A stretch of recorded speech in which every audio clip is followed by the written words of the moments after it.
Hey guys, how are you? Hope you all are doing great. Nenu mi Usha Kiran. Welcome to my channel Travel with Usha Kiran. So guys, ee roju aithe manam Vietnam lo day 8 lo unnam and Da Nang city lo day 4 anamata. Da Nang lo ivala last day, so locals tirugudamani mem fix ayyamu. So danlo bhaganga ivala manam oka Buddhudi temple ki aithe vachamu. Chudandi, రావి చెట్టు కింద బుద్ధుడు ఎంత బాగున్నాడో కదా. So పొద్దున్నే మనకి మంచిగా మనసంతా పీస్ఫుల్గా ఉండాలి. ఇది జాగ్రత్తగా మనము నెక్స్ట్ హానాయ్కి మూవ్ అయిపోతున్నాము, అంతా మంచి జరగాలి అని చెప్పి బుద్ధుడితో స్టార్ట్ చేసామన్నమాట. సో తెలుసు కదా ఆల్రెడీ వియత్నాంలో మనకి బౌద్ధిజం చాలా ఎక్కువ అనమాట. బుద్ధుడిని నమ్మే వాళ్ళు ఎక్కువ. ఎక్కడ చూసిన టెంపుల్స్, బుద్ధుడి టెంపుల్సే ఉంటాయి. సో కొచ్మాన్ సిటీలో 2 రోజులు వీడియో పెట్టాను, 2 రోజులు అండ్ దలాట్లో 2 days వీడియో పెట్టాను. చాలా బాగుంటాయి, ఒకసారి చూడండి. అండ్ దానాంగ్ సిటీలో లోకల్ day 1 పెట్టాను, బానా హిల్స్ పెట్టాను, అండ్ హోయాన్కి 1 day వెళ్ళాము, అది కూడా పెట్టాను. ఇవాళ దానాంగ్ సిటీలో లాస్ట్ డే, ఇది కూడా చాలా అద్భుతంగా ఉండబోతుంది. సో లాస్ట్ వరకు వీడియో చూడండి అండ్ ఒక్క లైక్ కొట్టి మన ఛానల్ సబ్స్క్రైబ్ చేసి సపోర్ట్ అయితే చేయండి.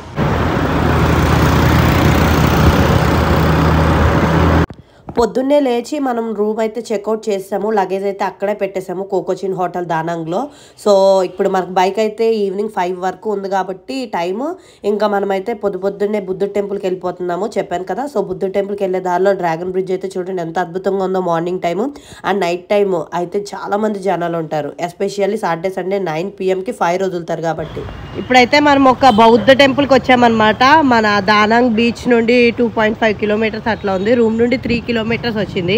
ఇక్కడ పెద్ద బుద్ధుడు ఉంటాడు, ఒక స్టాచ్యూ.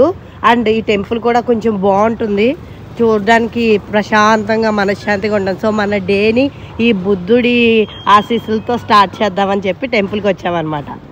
రావి చెట్టు ఉంది, రావి చెట్టు కింద బుద్ధుడికి జ్ఞానోదయం అయింది అంటారు కదా, అట్లాగా ఇక చెట్టు కిందే బుద్ధుడి బొమ్మ భలే ఉంది కదా. ఇదే టెంపుల్లో ఇక్కడ లేడీ బుద్ధలా ఉంది చూడండి, స్టాచ్యూ భలే ఉంది కదా. అక్కడే లోపల ఇంకో బుద్ధుడు ఉన్నాడు చూడండి, అందరూ నమస్కరిస్తున్నారు ఈ బుద్ధుడికి. టెంపుల్ లోపలికి అయితే ఎంటర్ అయిపోతున్నాము. చూడండి టెంపుల్ లోపల ఎలా ఉందో, మొత్తం బుద్ధుడు బుద్ధుడు బుద్ధుడు బుద్ధుడు పడుకున్న బుద్ధుడు విగ్రహం ఉంది. ఇక్కడైతే పూజ చేస్తున్నారు అగరబత్తులు పెట్టి. అండ్ ఫ్రెష్గా చూడండి ఆరెంజెస్ ఎన్ని పెట్టారో, నారింజకాయలు ఆరెంజకాయలు. అండ్ ఇక్కడ చూడండి మొత్తం బిస్కెట్లు అవి ఇవి ఆఫరింగ్స్ ఎన్ని ఉన్నాయో చూడండి. అవి కాక ఇంకా చాలా బిస్కెట్స్ ఇవన్నీ కూడా మొత్తం ప్యాక్ చేసి అమ్ముతున్నారు, అంటే బయట అమ్ముతున్నారు. లోపల వీటిని తీసుకొచ్చి ఇక్కడ బుద్ధుడికి ఆఫరింగ్స్ చేస్తున్నారు అనమాట. ఇక్కడ చూడండి ఏదో ఎంత బాగుందో కదా, పీస్ఫుల్గా ఉంది. మధ్యలో లాఫింగ్ బుద్ధ ఉన్నాడు, వెనకాల పెద్ద బుద్ధుడు ఉన్నాడు. మరి ఎదరా ఇది కూడా బుద్ధుడిదే అనుకుంటా, కానీ ఎగ్జాక్ట్గా తెలియట్లేదు. ఈ డ్రాగన్ చూడండి ఎంత యూనిక్గా ఉందో. టెంపుల్ పైన స్టెప్స్ ఎక్కి పైకి వచ్చామన్నమాట. బా పెద్ద బుద్ధుడు భలే ఉన్నాడు చూడండి.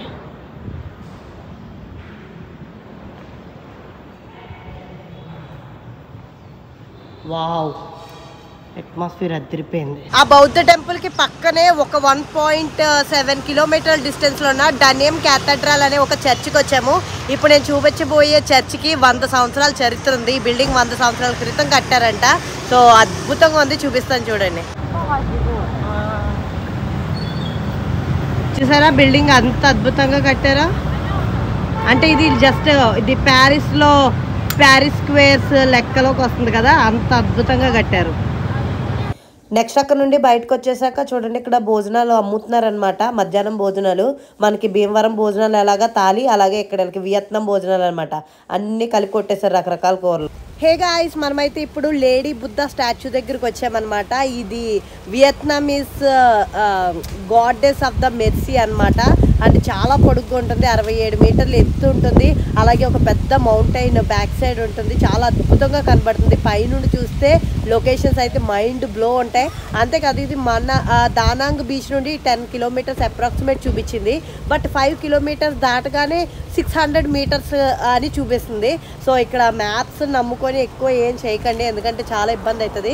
ఎందుకంటే మ్యాప్స్ సరిగ్గా చూపించదు అండ్ కొంచెం దూరం వెళ్ళగానే డిస్టెన్స్ ఎక్కువైపోతుంది, లేదంటే డిస్టెన్స్ తక్కువ అయిపోతుంది.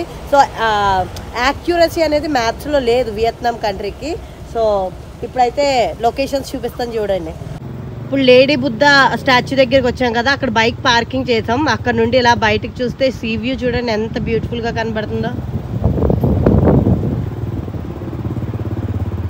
ఇంకో అదే లేడీ బుద్ధ స్టాచ్యూ అనమాట. ఇంకా నేను మీకు పైకి తీసుకెళ్ళి చూపిస్తాను. నేను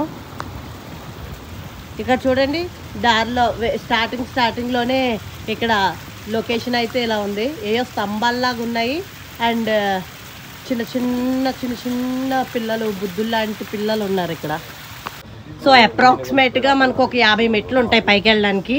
50 మెట్లు ఒకసారి కలిపి వచ్చింది. మా వాడేమో 7 తీసుకురావడానికి వెళ్ళాడు. చూడండి ఆ బాటిల్ 30 రూపాయలు అనమాట. జస్ట్ 10,000 వియత్నామీ డాంగ్స్, అంటే మన కరెన్సీలో 33 రూపాయలు. తాగుతా ఒక్క నిమిషం. ఈ లేడీ బుద్ధ తల మీద ఇంకొక బుద్ధుడి బొమ్మ అయితే ఉంది. భలే చెక్కారు కదా అసలు. ఇది చాలా పెద్ద స్టాచ్యూ అనమాట. దానాంగ్లోనే 67 మీటర్లు ఎత్తుంది ఇది. దీన్ని గాడ్డెస్ ఆఫ్ మెర్సీ, వియత్నాం దేవత కింద కొలుస్తారనమాట. వీళ్ళు ఎవరో ఇందాక నుండి మూతలు నాకేసుకుంటున్నారు ఆ సాంగ్. లేడీ బుద్ధ దగ్గర నుండి అసలు లొకేషన్స్ అద్దరిపోయినాయి ఇదంతా. సో లేడీ బుద్ధ చూసి వచ్చిన తర్వాత ఇక్కడ లోపల ఇంకో పగోడా ఉంది, చూద్దాం పదండి. ఎంటర్ అవుదాం లోపలికి. సో చెప్పాను కదా లేడీ బుద్ధ స్టాచ్యూ దగ్గర పగోడా ఉందని.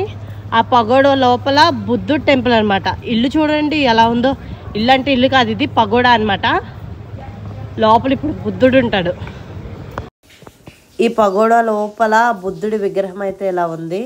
ఒక్కొక్క టెంపుల్లో ఒక్కొక్కలాగా ఉంటుంది బుద్ధుడి డెకరేషన్ కానీ స్టాచ్యూ కానీ.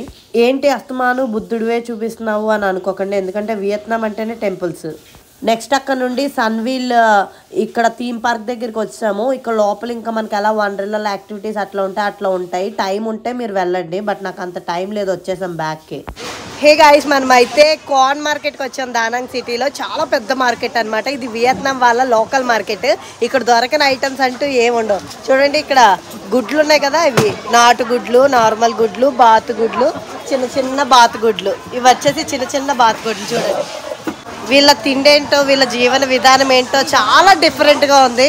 అవి మనం చూడడానికి కూడా ఇష్టపడం, అట్లా ఉన్నాయి. అలాంటివి తింటున్నారు వీళ్ళు. సో ఇక్కడ కార్న్ మార్కెట్ అనేసి వియత్నాంలో ఒకటి ఉంది. మొత్తం ఇరకాటంగా సందులు, మొత్తం అన్ని బట్టలు, చెప్పులు రకరకాలు అమ్ముతున్నారు.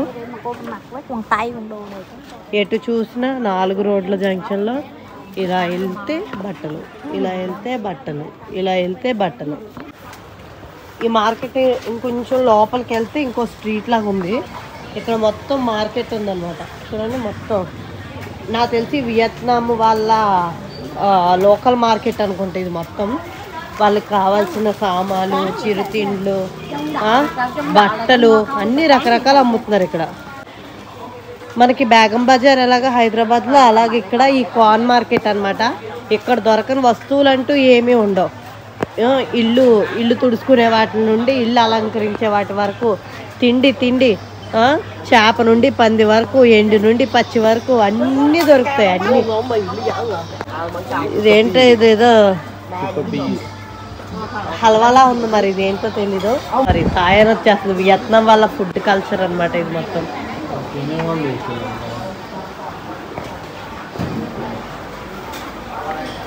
ఏంటో మరి ప్యాకెట్లు అమ్ముతున్నారు. ఏంటో ఖర్జూరాల్లో ఉన్నాయి కానీ అస్సలు కాదు నాకు తెలిసి. ఓకే నెత్తళ్ళు ఉంటాయి కదా, నెత్తళ్ళు, చిన్ని నెత్తళ్ళు. వీటిని కాస్త ఎండబెట్టి దానికి పచ్చిమిరపకాయలు సాసు వేశారు. ఇవి వచ్చేసి చిన్న దాన్ని ఏమంటారు, చిన్న పీతలు. ఇవి వచ్చి పంది. ఇగో కప్పలు, ఇదిగో కప్పలు మొత్తం అవే. చేప, ఇదిగో ఇది చిన్ని చేపలు. ఇవి చూడండి చేపల్లో రకాలు. ఇవి మొత్తం నాన్ వెజ్ ఐటమే, మొత్తం ఎండిపోయినాయి. ఇదేమో చికెన్, ఇది పంది. వీళ్ళందరూ చాలా ఇష్టంగా తింటున్నారు ఈ ఫుడ్ని. చూడండి మొత్తం నూడిల్స్ కైండ్ ఆఫ్ ఉన్నాయి. పంది ఇది మొత్తం ఇలా తింటున్నారు ఫుడ్. కోడిగుడ్లు, చిన్న గుడ్లు.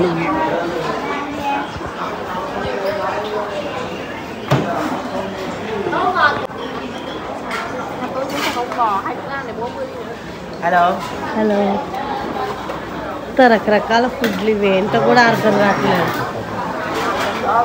సో ఇదే పందిది.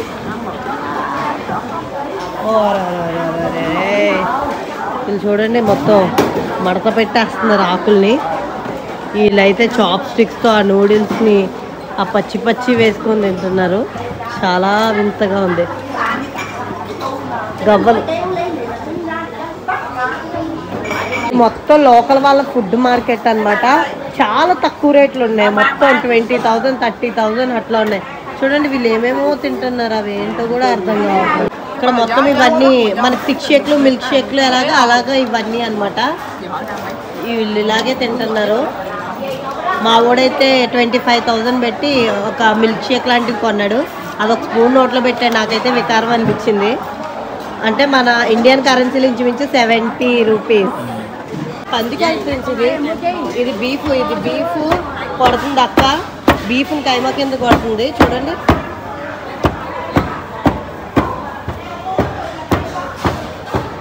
మనం బ్యాంకాక్లో క్లాంగ్ థాయ్ మార్కెట్కి వెళ్ళాం కదా, సేమ్ ఇది అలాగే ఉందన్నమాట. ఇక్కడ చేపలకి కారం మసాలాలు పట్టించేసి కొంచెం డ్రైడ్గా అమ్ముతున్నారనమాట. ఇంకా డైరెక్ట్ ఇంటికి వెళ్ళి వండేసుకోవడమే అనుకుంటా. మొత్తం నాన్ వెజ్ ఐటమ్స్ని పిసికేసి పచ్చడి చేసేసి అందులో రకరకాలు వేసేసారు. బాబోయ్ చూస్తుంటేనే వాంతి వచ్చేస్తుంది, అసలు కడుపు తిప్పేసింది దెబ్బకి. ఇంకా బయటకు వచ్చేసాను అనమాట. కోడిగుడ్లు ఇవన్నీ కూడా కలిపేసి ఏవేవో వేసి వాటిని అదో రకంగా చేస్తున్నారు. వాంతి వచ్చేసింది నాకైతే. ఏదో గోంగూర మాగాయ పచ్చళ్ళలాగా కప్పల్ని వాటిని వీటిని అన్నీ కలిపేశారు. ఆసన చూస్తుంటే కడుపులో తిప్పేసింది. ఇంక ఉండబట్టలేక వచ్చేసాను నేనైతే. మొత్తం ఎండిపోయింది. ఇవి చిన్న ఎండ్రాయిలు. ఇక్కడ మొత్తం కూడా ఎండు చేపలు ఎండువి అన్నీ మొత్తం ఎండ్రాయిలు ఇవి అమ్ముతున్నారనమాట. మొత్తం ఎండ్రాయిలు, రొయ్యల్లో రకరకాలు, చిట్టి రొయ్యలు, పెద్ద రొయ్యలు.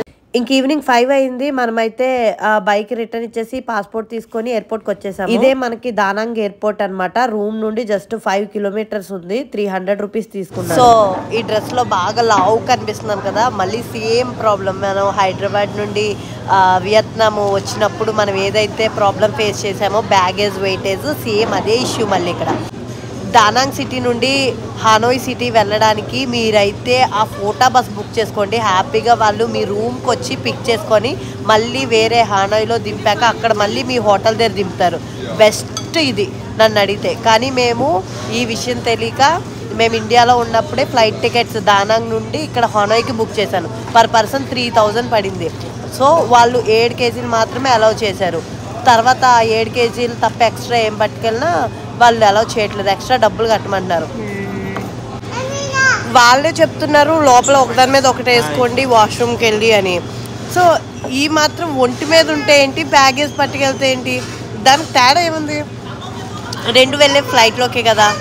ఇలా పిచ్చేందో ఏమో కానీ ఒంటి మీద ఇన్ని బట్టలు వేసుకునేసరికి కుక్క పెట్టేసి మేమిద్దరం కూడా అట్లాగే ఆల్మోస్ట్ ఒక 4-5 కేజీస్ వేసుకున్నాం ఒంటి మీద. ఒక్కొచ్చేస్తుంది, ఏదో బరువుగా ఉంది.